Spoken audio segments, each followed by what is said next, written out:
जय शिवराय मित्रांनो खरीप हंगामातील झालेल्या अतिवृष्टी नुकसान भरपाईच्या वाटपामध्ये त्रुटीचा एक अडसर निर्माण होतोय। याचबरोबर बऱ्याच साऱ्या शेतकऱ्यांना अतिवृष्टीच्या अनुदानाचं वाटप करण्यात आलेलं नाही। याच्यासाठी स्वराज्य पक्षाच्या शेतकरी आघाडीच्या प्रदेशाध्यक्षाच्या माध्यमातून जिल्हाधिकाऱ्यांना मागणी करण्यात आलेली आहे।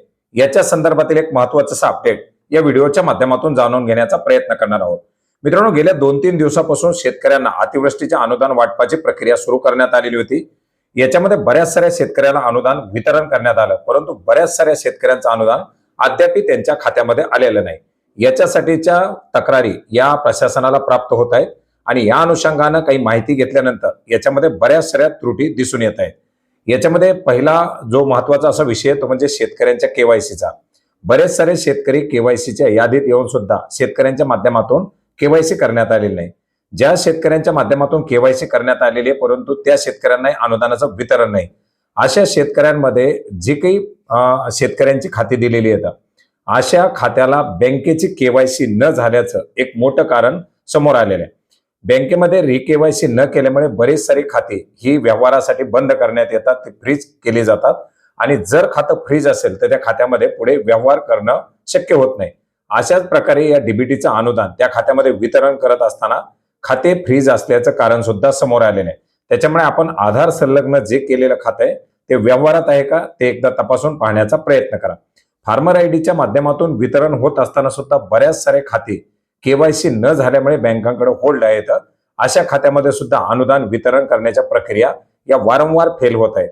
याच्यासाठी आता शेतकऱ्यांनी केवायसी याचबरोबर शेतकऱ्यांनी आपल्या बँकेची केवायसी करावी अशा प्रकारचं आवाहन करण्यात आलेलं आहे। आपण जर केवायसी केलेली असेल अतिवृष्टी अनुदानाची आणि आपल्या जर खात्यात पैसे आलेले नसतील तर आपण दिलेलं किंवा आपलं आधार संलग्न एनपीसीआयला जे मॅपिंग खातं आहे ते कोणतं आहे ते एक वेळ चेक करा आणि त्या बँकेमध्ये आपले व्यवहार सुरू आहेत का, ते खातं सुरळीत आहेत का याची खात्री करून घ्या, जेणेकरून आपलं अनुदान वितरण होईल, हे अनुदान परत जाणार नाही।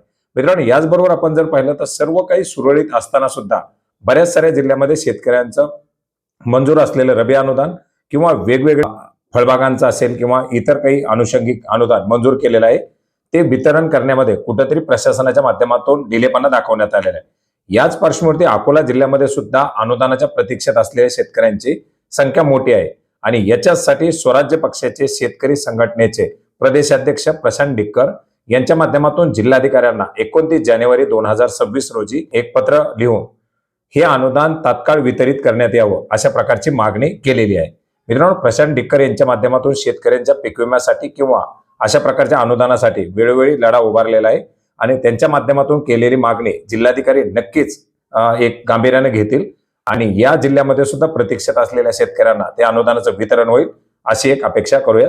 याच्या संदर्भातील जे काही अपडेट येतील ते अपडेट सुद्धा आपण जाणून घेऊयात।